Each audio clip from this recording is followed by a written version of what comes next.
William. Yeah. Hey, Avatar: The Last Airbender is a good show. Yeah. Hey, We're all agreed on this. yeah. Hey, so I haven't Nice to watched know. that. So I haven't watched Avatar ever since like middle high school, right? I've never watched it Uh huh. when it first started. I watched through that entire thing. I watched like a recap of it in like my high school days. But when when you're in high school, you don't give a fuck about anything. So I just watched it, right?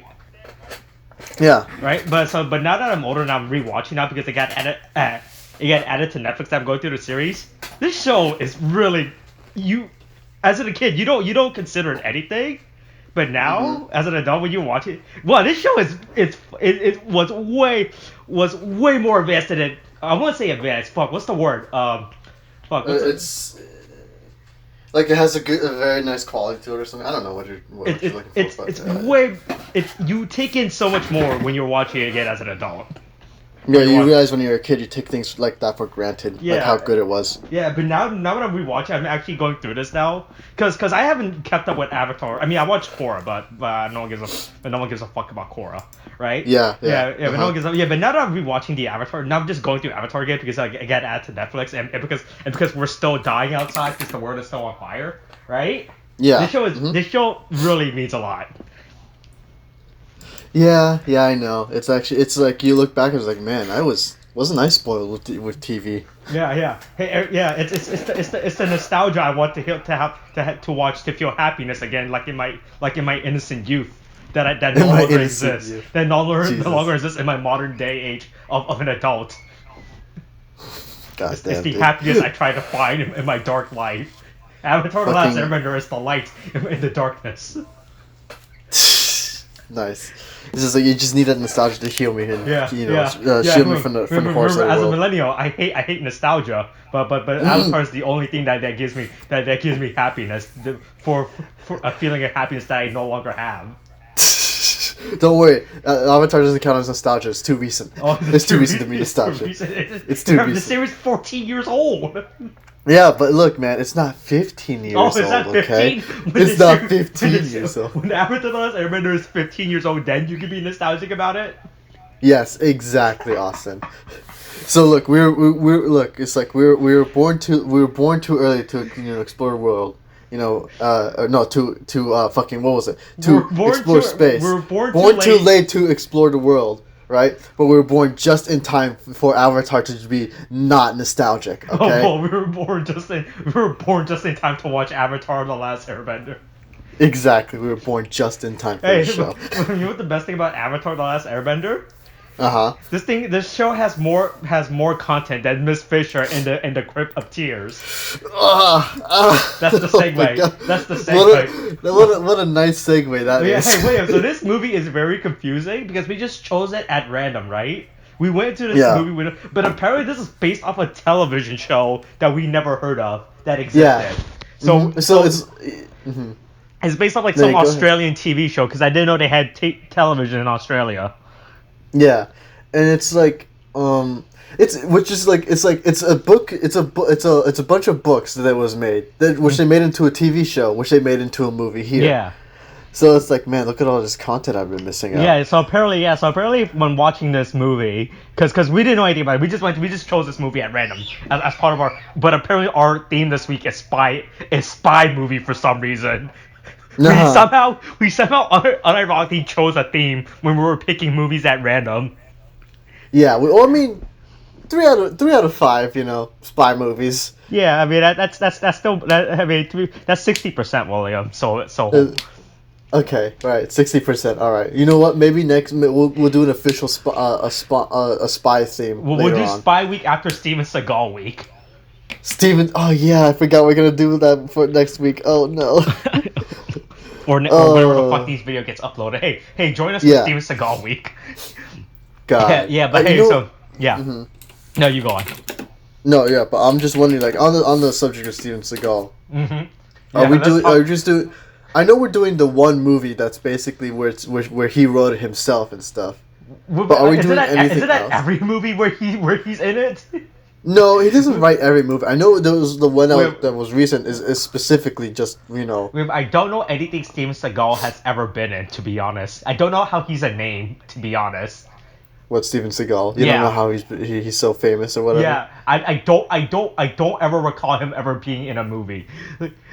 Like I recall being like an '80s star with Schwarzenegger and all those actors, right?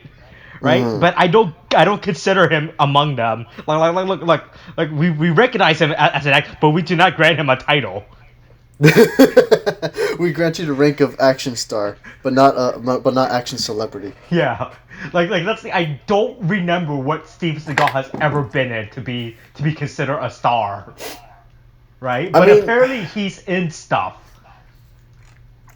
Yeah, I know it's really weird. Yeah, I mean, it's just like, I think it's just because it's a whole bunch of like, it was during that time when action movies were all the rage in the 80s and stuff. Mm-hmm. So he happened to be he just scurried his way into there like a parasite. He look, just like us being born in time for Avatar, he was born just in time to start in action movies. Okay. Oh, Jesus Christ. So I mean, it may have been a combination of that and whatever ties he has to Russia. But that's right. He's a big fan of Russia. Yeah, that was the thing too. Like fucking. I remember that being such an issue back in. I mean, it was. I say back in the day, but it was actually a bit. It was kind of recent. But I mean, it's still a recent thing, really. Yeah, I know. You have Putin basically inviting a whole bunch of people, but a whole bunch of other people are like, "Nah, man, we don't stand for what you do here with Russia and shit." Mm-hmm. But only Steven Seagal went. Oh, really? And he's like, only he went. He's like the only guy who actually accepted the invitation and went there and attended whatever the fuck it was, like this parade or march or whatever the fuck it was. Jesus Christ. Yeah, it was a thing. Okay, cool. We can save all these Steven Seagal facts for our Steven Seagal week then. We're talking a lot about Steven Seagal all of a sudden. I know, we should be talking about Miss Fisher and the Crypt of Tears. I barely remember this movie. I went into this movie with a completely different mindset, to be honest.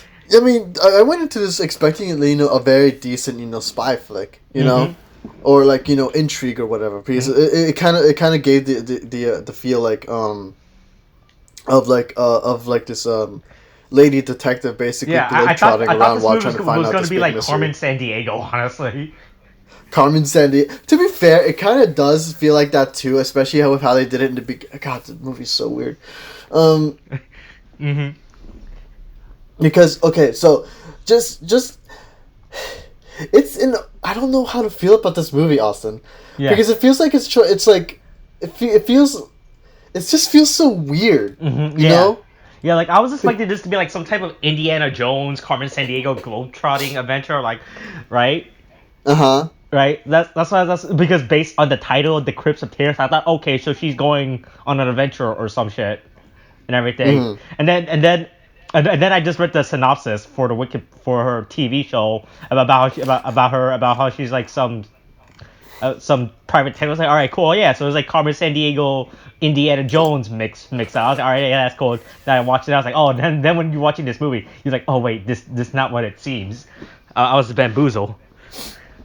Yeah, because it says, I mean, I'm just going to read the plot summary right here. It is the shortest fucking shit, so you're not going to get much out of this plot summary. But it says here, after freeing a young Bedouin, I don't know how you pronounce that. Sure. Bedouin? Yeah.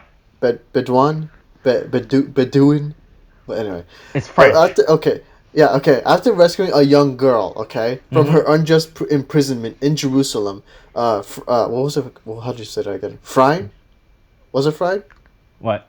Whatever. Anyway, Fisher begins to unravel a decade-old mystery concerning priceless emeralds, ancient curses, and the truth behind the suspicious disappearance of Shirin's forgotten tribe. And it says later on, British aristocrats whose lives were impacted by the events of World War I and mandated Palestine become caught up in the mystery as well. That's about all you get for this. Yeah, I only remember scene from this movie. I only remember once. I don't remember the plot. Like I remember there was a scene where I remember this cool shot about this guy standing in the rain and then he disappeared into the rain. I thought that was cool, even though it made it made no fucking sense for him just to disappear into the rain like that. Even though all he does is taking a step back when it's fucking raining. Like I don't know how that makes him fucking disappear. It's kind of fucking stupid when you think about it, but it was cool in execution, alright? It's like the Transformer. It's stupid, but cool in execution.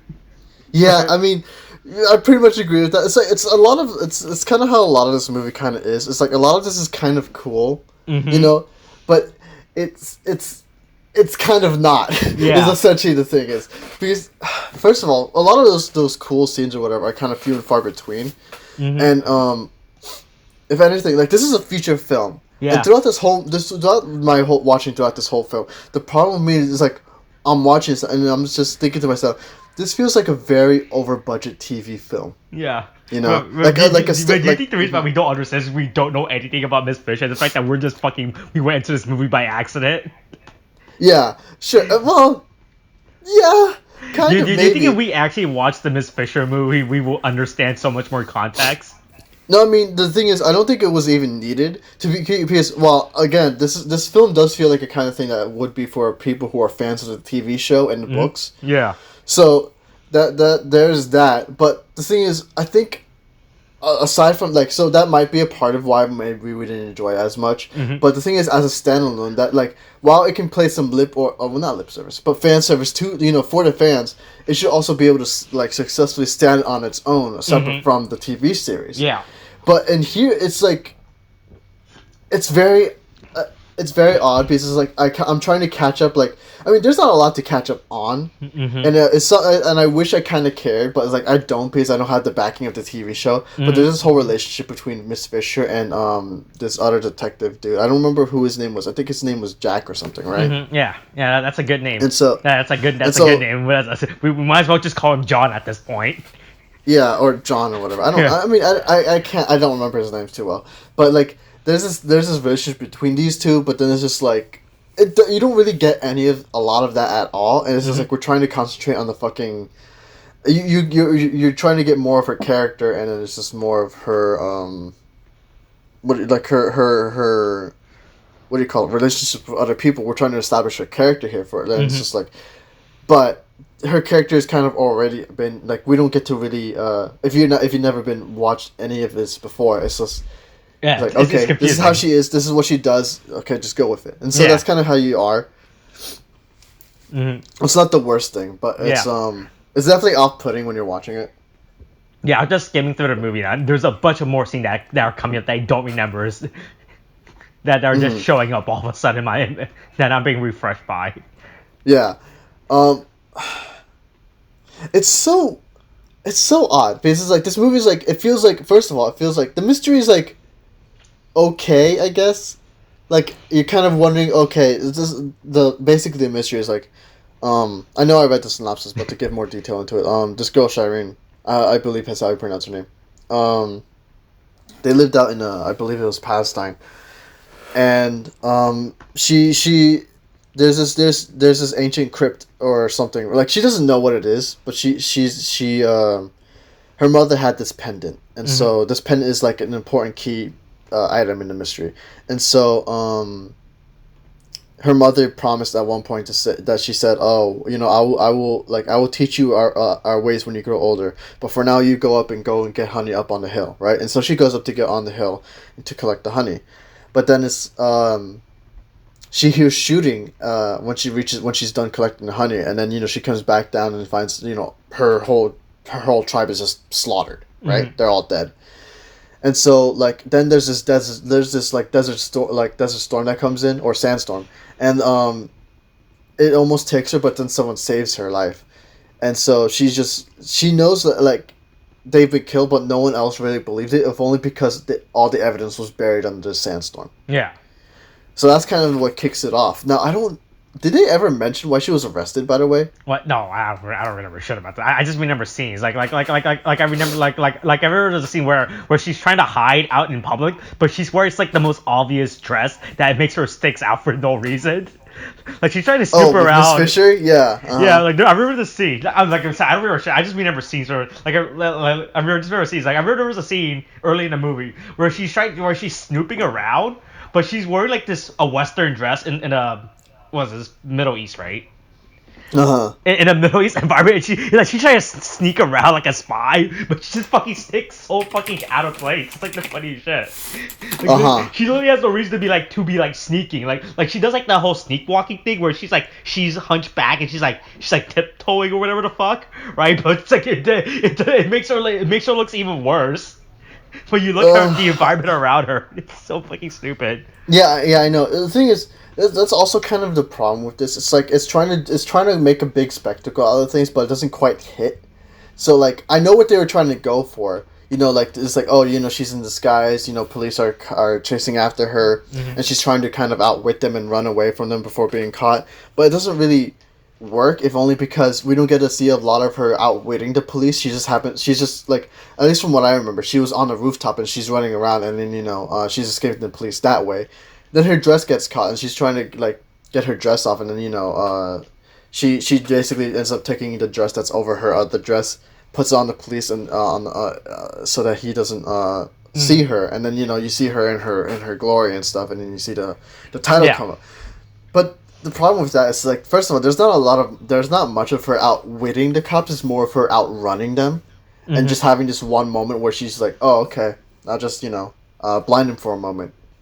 And it's like, I felt like it would have been better if there was more, like, a lot more close calls, but she only escaped because she was smart enough to realize, oh, this could work instead of just me trying to do this instead, or something like that. Yeah. And you don't get any of that, because like that's kind of the character I feel like she's supposed to be, like this glamorous lady detective who's able to outwit everybody around her, and she's all charismatic and charming while she's doing it. Yeah. It doesn't work because you don't really show a lot of that, at least in the beginning of that scene. So it's like so I guess for fans it's kind of like it would be like, oh yeah, she's stuff back. she does in the actual TV show that we know nothing about. I'm pretty sure stuff she's doing all fits within her character, but the fact that they don't explain enough for character for new, like, so I understand when you make a TV show when you make a movie based on a TV show, right? It's more for the TV show the TV show audience than newer people. But the problem is they don't introduce they don't give enough context or introduce enough stuff for new people to understand. So basically, I'm not saying I need like this whole 20-minute recap on who she is, right? But like I need not stuff like hints or like stuff that shows what the character is, so that way I don't feel like I'm watching this movie fucking blind, right? Yeah. Because which is pretty much kind of the thing that we like you and me are going through when we're watching this. Because it's like if during that chase scene, if we got more of her character, or like, oh, so this is how she is and this is how she does things, then that probably would have worked a lot more. But instead we just kind of have her, like, all you get is basically her running from the cops. And then her big getting big fan of running away from the cops, William. By the way. Yeah, she runs away from the cops. She's lucky. Well, it seems lucky, at least for me. She gets lucky in the fact that she's able to get her dress to blind a cop, and then she shows up. Now for fans that's enough, but for us it's like, okay, basically, like, the thing is I would like to know more about her, but it's like at least in that opening sequence, and then you get more of her character, see why she's so great or whatever, at least in that opening sequence. And it's just like, for us, we're just like, okay, she's showing up. Yeah, okay, there's the title. Yeah. And it's like then they kind of get into more of her character like afterwards. But by then I'm kind of like, okay, let's see what this has. So it's kind of it's just underwhelming, at least for me. But then again, it's like, that's the thing. It's like it's for the fans. Yeah. It's not for me. Yeah.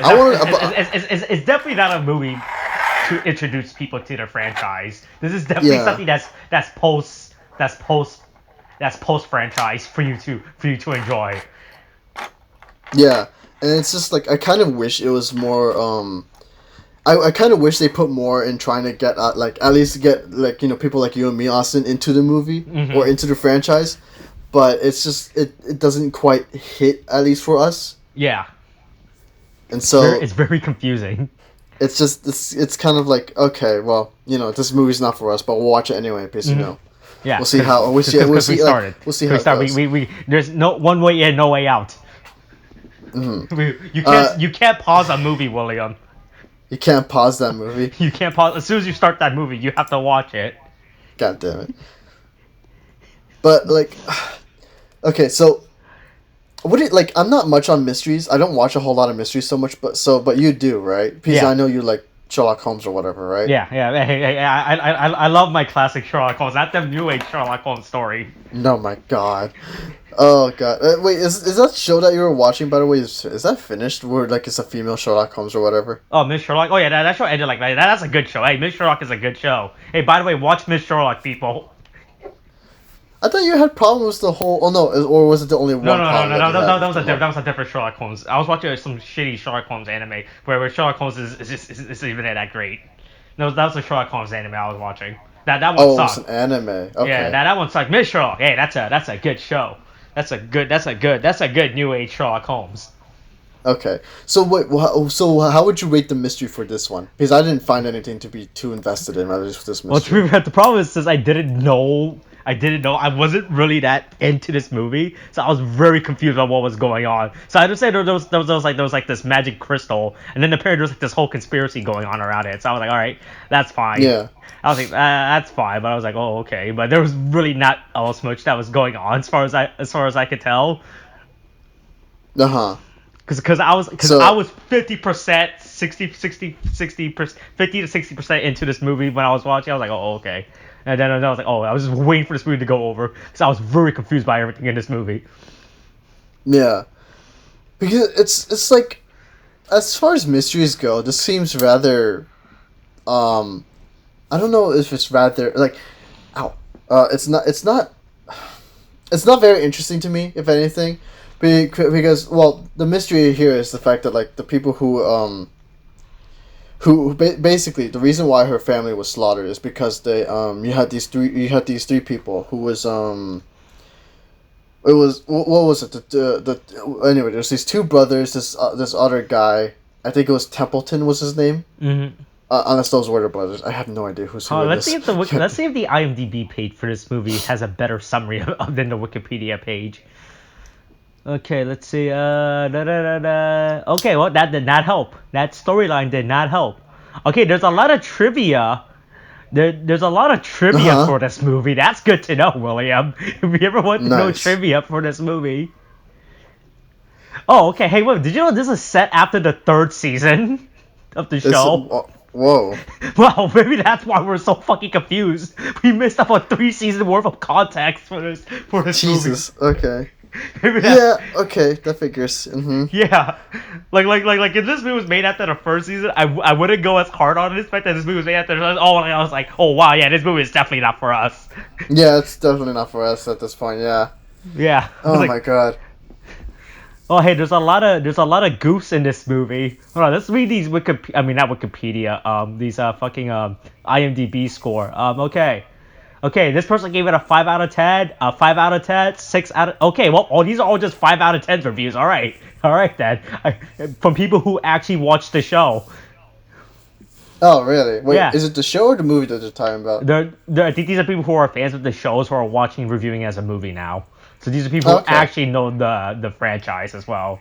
Okay, so they're all giving it 5 out of 10s apparently. All right, so if we watched the show, we probably would have given this a 5 out of 10 too apparently. I mean, that's kind of how I feel about this movie to be in general. Mm-hmm. Because it's like it's an okay mystery basically. Yeah. Yeah. Okay. So yeah, I'm seeing here. You have the loft houses, and I believe it was this guy called Templeton, who is who basically stole this emerald from this ancient crypt where for I don't know what was the crypt for again. I think it was like it was like to. It's like there's a curse saying if you remove the emerald, basically everything in that village ends up dying, and so so you have until the eclipse to return it before things go dire, right? Mm-hmm. And it hurts everyone involved. Also, my here's another thing. The curse has 2 TV series. Huh. Yeah. But like here's my thing on the curse. The curse felt really unnecessary, if anything, or like or at least it just feels very odd how they handle it, because you have Miss Fisher, who is basically this detective, and I don't know how she is in the series. Okay, again, I haven't seen a TV show. Yeah, we know nothing about this TV show.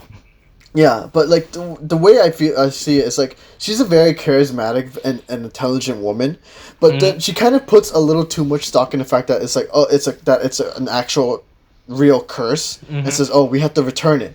Because it gives the sense that she very much believes in this curse. Like, that shouldn't be the reason why you should be trying to figure out about the stone in the first place. It should be because you're trying to find out who murdered this girl's family, right? And so it's just kind of like really, really odd, and it's just like, and nobody really treats the curse seriously except for maybe 2 characters, and then it's just like I kind of wish they treated it with more skepticism or something, like kind of familiar in the sense how they do it in Indiana Jones, like they say, oh yeah, this kind of thing will happen, and then it's like, but then they find out later on that it's like in the Last Crusade, like what they're doing with the Holy Grail. Like you find out, there is some more mystical stuff at the end of it, but it's just like you kind of build up to it. But in here, it's just kind of like, oh, there's a curse, and then it's like, but there's no build up to that curse. It's not like there's like a guy who's saying, oh, so like in the Last Crusade, you have like these people who are basically willing to die to prevent people from reaching the Holy Grail, and then you have like basically Nazis who are also trying to reach it, and it gives this huge incentive that it's like, oh, these are big stakes because this is a big deal. Right. Yeah. But with the curse here, you don't really see any evidence in the fact that that people are dying because of a curse. But people do die. Like this guy says, "Oh, we're all cursed," right? When he got shot. But the thing is, he gets shot by a person, and so it's not like it's not. When guns are my curse. If you shoot me with a gun, I'll be cursed. Oh, this bullet, like the gun is cursed, and that this bullet has cursed me with death. The bullet's cursed with death. Look at me, I'm dying right now. The bullet revealed the bullet is an ancient mythical weapon that reveals my weakness. The lunch boss. Jesus Christ. God, that's fucking stupid.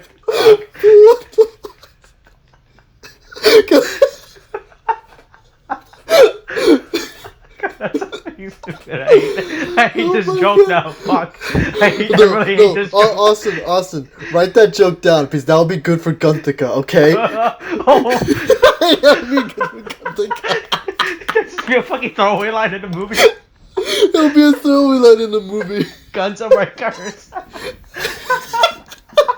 Look, here's the thing about the gun. Is that a magic gun or like a mythical gun? It's just a modern day gun. It's just a normal gun you can buy. Is that a curse? The gun is that curse. It hasn't been blessed. It hasn't been enhanced by magic or science or shamans or the fuck. It's just a gun. It's not a gun used by a Civil War soldier. It's just a gun. It's just a regular gun. Is that a gun from the 1920s? Or the 1880s? It's just a regular gun.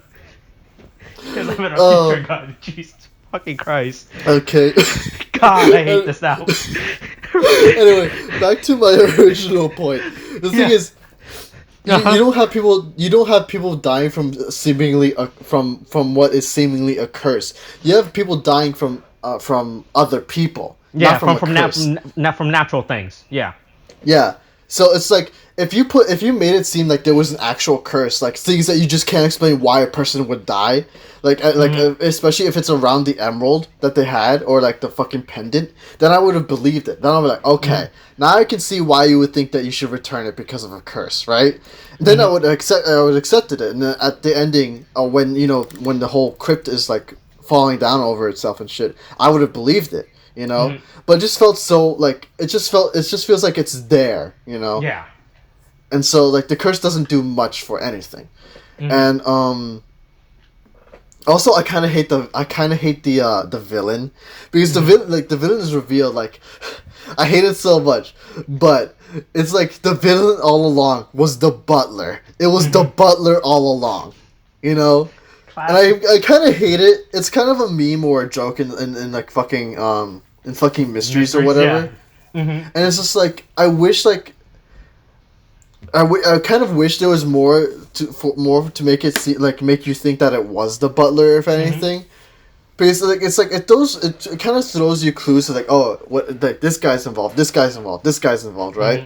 And so in how they're acting, it's like, okay, yeah, I can believe why that guy is like involved, but then you had this thing where the butler is the killer, And then and it's a very believable thing where it's like the butler is the father of these two lords, the loft houses, and the thing is, but they don't know because a butler being with like a highborn lady or a noble lady would be a scandal all in itself. Yeah.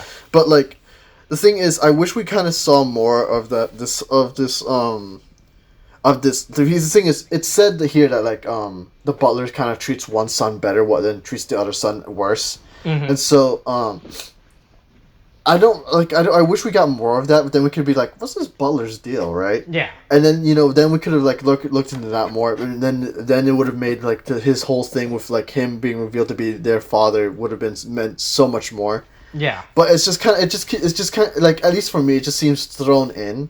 And it would have been a great twist if they actually added, like, the intrigue or, like, made you suspect why is he acting like this, Yeah.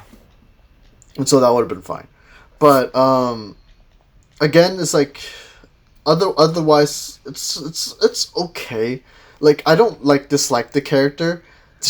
Honestly, she's probably one of the she's one of the better parts of this movie. Like, I like her character a lot. But there's this whole thing with the romance, and I'm not too invested in it. But then again, I haven't watched the show. So that's also a thing. Yeah, I feel like this romance thing is a bigger deal in the show about with these two characters. Right? Yeah, and they treat it as a big deal. But the thing is, I'm not invested in it because I haven't watched the show. Yeah, because we have no knowledge about this context about the show, so we don't know what's the meaning of their relationship that much. Yeah, but it is great acting involved, especially like the thing. Like Miss Fisher's romance, which I do never remember. I can never remember what it is. I think I do think it's Jack. Hold on, let me look it up. Mm-hmm. No, yeah, it is Jack. It is Jack. Okay, so it is Jack. Mm-hmm. But yeah, like the thing is like when she's okay. Also, they do this thing where she supposedly dies, and they do kind of treat it like that for a while. But first of all, I'm like, this would work if it wasn't for the fact that it's called Miss Fisher and the Crypt of Tears, because she's the title character, and there's no way they're gonna kill her off that early.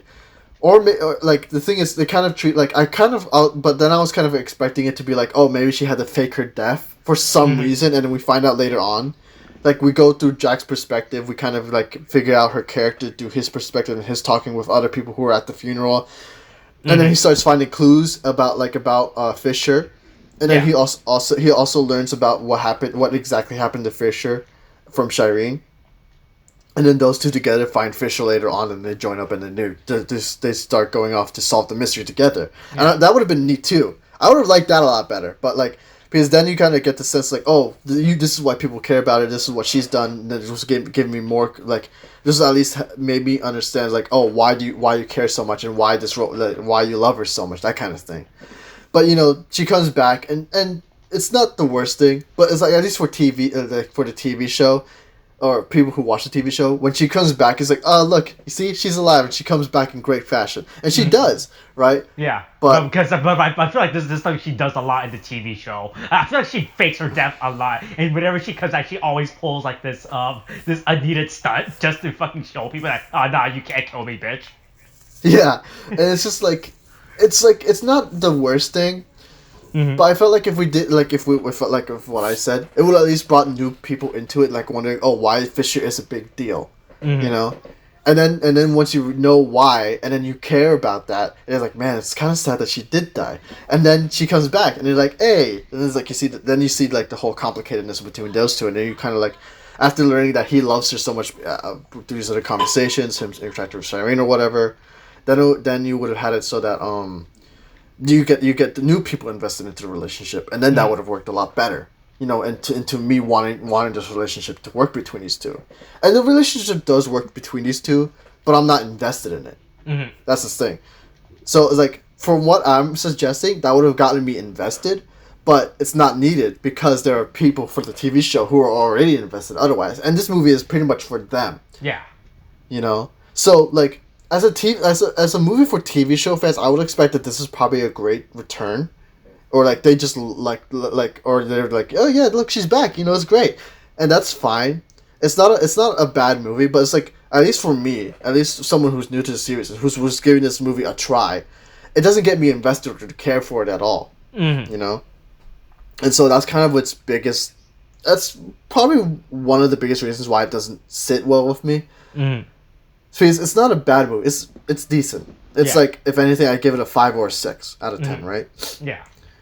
But it's like, it doesn't work hard for me, and so it kind of, and even then it doesn't work hard at all, I think, because, well, the actors are fine, they give a great charisma to it, but like the mystery at least feels like it feels like it's just supposed to be a short mystery, and it shouldn't have been drawn out over an hour 30 minutes, but it kind of is.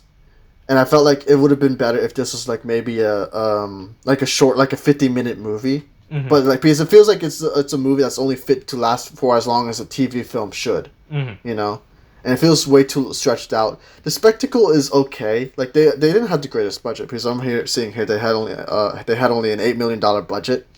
Well, So that's there's $8 million more dollars than I have. All right, I'm not going to complain about their budget. Okay, yeah, sure, but it's like the CGI is not the greatest. Yeah, Especially when I know there was some weird awkward scenes, but they weren't really that bad from what I could tell. Like they had this whole train sequence, and you can obviously tell that it's a fucking CGI train. It's not the most realistic looking 1920s or 1930 trains, or where the fuck train at, or even if they had trains back then. I don't know if there was trains in the 1920s or not. I wasn't there, so I can't verify that fact, right? Look, Austin, they didn't invent trains until Miss Fisher came along to solve mysteries. Okay? Was that right? As soon as Miss Fisher, they're like, oh man, we need to start developing something for Miss Fisher to solve her mystery. It's like the moment she was born, it's like, man, it's like we should make trains for this little girl specifically, not for any other reason, not for trade, not for connection between states or faster travel, just for this girl right here. Jesus Christ. But yeah, it's just like, it's okay. Yeah. It's like the sets are fine, actually, to be honest with you. They're not the worst sets I've seen. They're actually rather decent. Yeah. And it's just like the set locations were pretty good. I like the settings of the areas and everything. Like they were, right. Like you get the fancy obligatory fancy looking British house where the fuck British people live in, right? Yeah, I think British people live in a house. I'm not sure. I can't verify that fact because I'm not British. Jesus Christ. British people, let us know if you live in British houses. We should ask Matt if he lives in a house. Oh my god. I miss Matt. You miss him? Yeah, I miss him. Hey Matt, if you're listening to this, we miss you, buddy. But yeah, it's like, it's decent. That's all I can really say about it. But I'm not going to be invested too much, because it's like, it's a movie that's not for me. Yeah. That's the thing. Yeah, it's like, I'm pretty sure this is, if you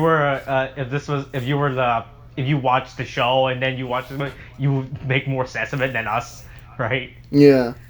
Where the fuck am I it's just like you probably like fans of this series or this franchise will get more out of it for them than we did from this movie, And that's kind of it, honestly. At least for me. I'm so fucking lost in Kingdom Hearts right now. Oh fuck, my I God. don't know where the fuck I'm going. Jesus. Okay, look, go left, Austin. Wait, hold on. I don't know where you are, but go left. Okay, that's good to know. All right. I guess that's all. That's probably it. I guess that's all we have to say. Yeah, we'll end on going left on Kingdom Hearts. Going That's left. how I end it. All right, cool. All right, yeah, we can talk about Kingdom Hearts in the next video. God damn. Or we could talk about more plots of Gut to Cut in the next video. Jesus. Okay. No, we're not doing this anymore. Did you write the joke down at the very least? Yes, I wrote it down. Okay, good. All right. I guess that's it. Coronavirus is still a thing. Wash your hands. Okay, thanks. Bye.